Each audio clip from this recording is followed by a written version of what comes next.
Hello, everyone. Welcome back. Uh, Turns out this month is Pride Month, so I'm wanting to talk about a game that I think a lot of people during Pride should probably try out. And that is, as you can see from the background picture, Changeling the Dreaming. It's so strange because I've always seen Changeling the Dreaming is one of the most queer-friendly titles out there, and obviously, the creators of World of Darkness do have always leaned kind of left of center and whatnot, and have always been fairly liberal. I don't know why typically a bunch of fucking fascists play them. But here I am kind of explaining the story of the game. You play as a Changeling, title card.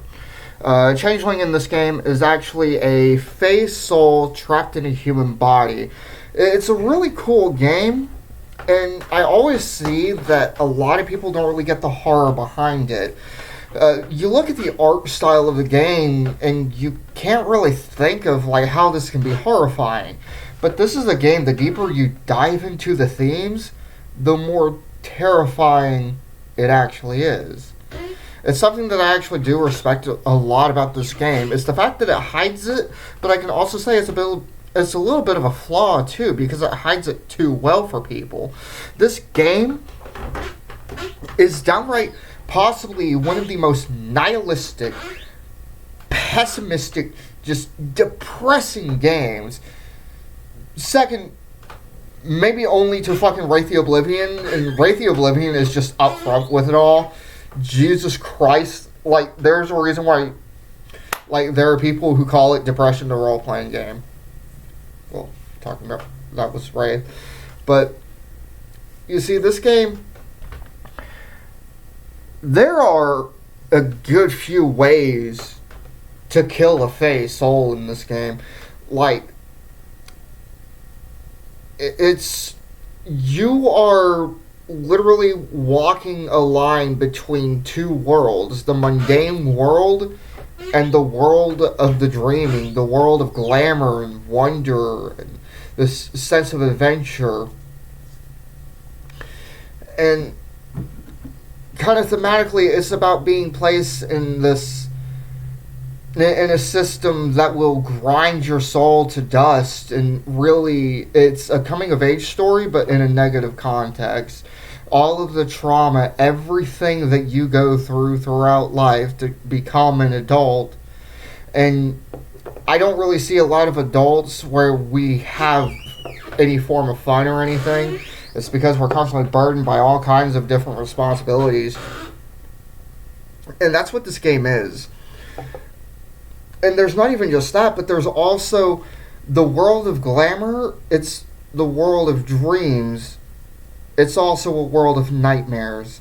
I kid you not. You can have it to where you go to a trap house where all kinds of people have died due to murders, drug overdoses, and led horrible, miserable lives. That misery fucking lingers. You know, like,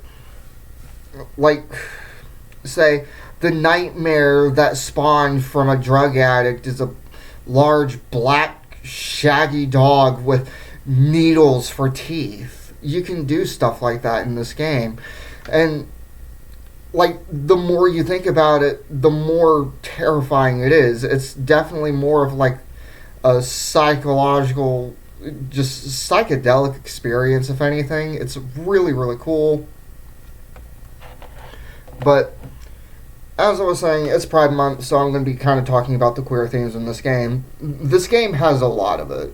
Like, you not being you and you not being comfortable in your own body, that's definitely one of them.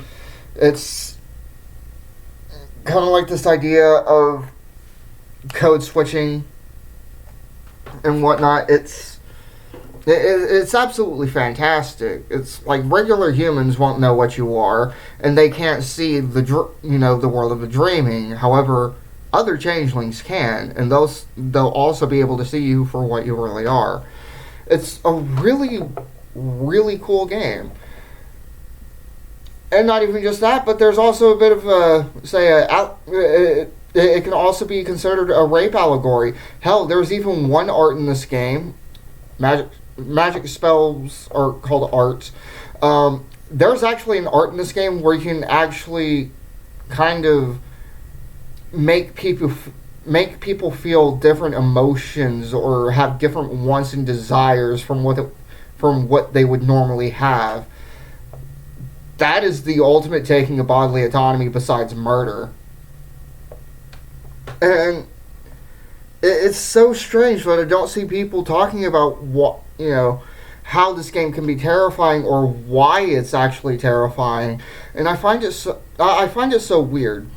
There are so many people trying to say that this game isn't a horror game, but the more I think about it, the more terrifying it becomes. Maybe it's because we're ultimately just so beaten down by the ennui of time that we just kind of accept it, and we're just like, yeah, life fucking sucks. It ain't gonna get any better. And I do agree with that statement, but it's definitely a really cool game. I wanted to kind of make this video.